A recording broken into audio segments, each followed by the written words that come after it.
Sebelum nonton videonya, yuk kita kenalan dulu sama kelompok 1.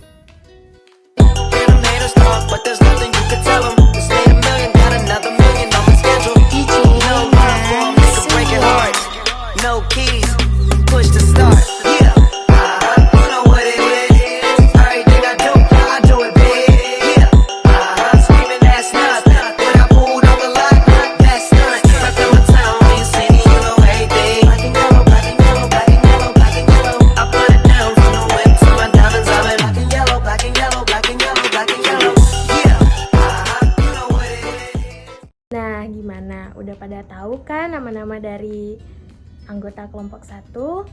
Jadi, ayo sekarang kita saksikan video dari kelompok 1. Sebagai salam pembuka dari saya, Om Swastiastu. Di sini saya mewakili teman-teman dari kelompok 1 ingin menyampaikan apa yang akan kita bahas di dalam video kali ini.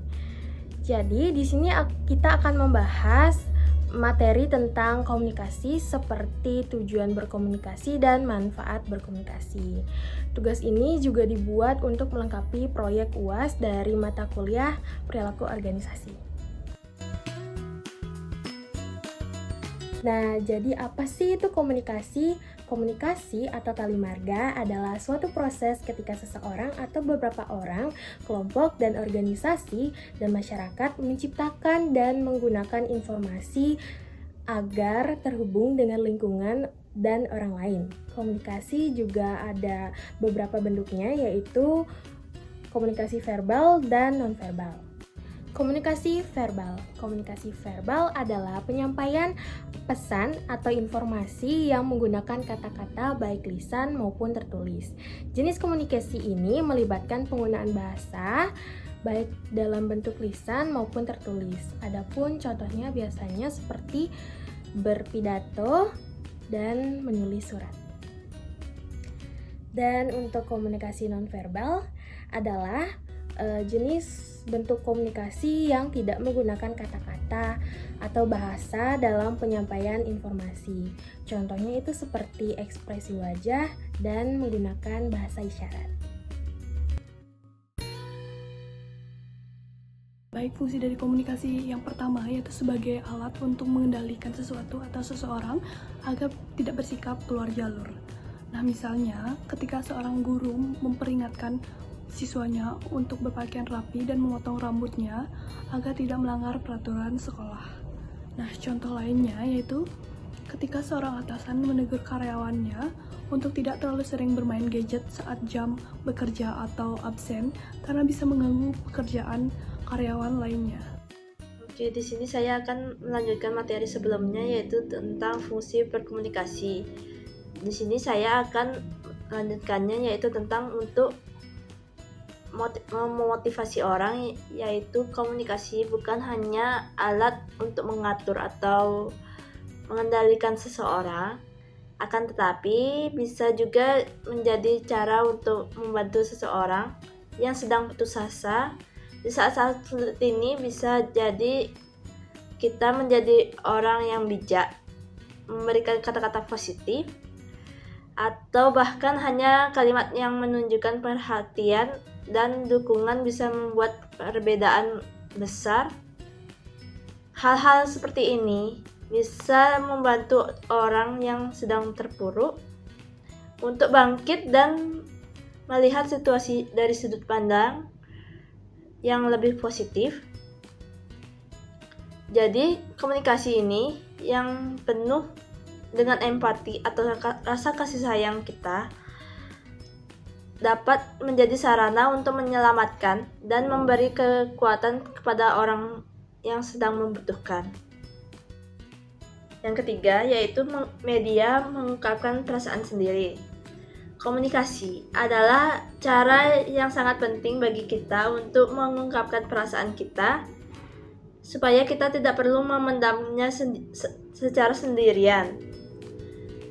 Ketika kita merasa marah, sedih, kecewa, kesel, bahkan kita merasa bahagia, kita bisa berbagi perasaan itu kepada orang-orang yang terdekat kita Dengan berbicara atau menyampaikan melalui pesan, kita bisa membuat perasaan kita lebih ringan karena sudah ada mendengarkan maupun mengerti apa yang kita rasakan.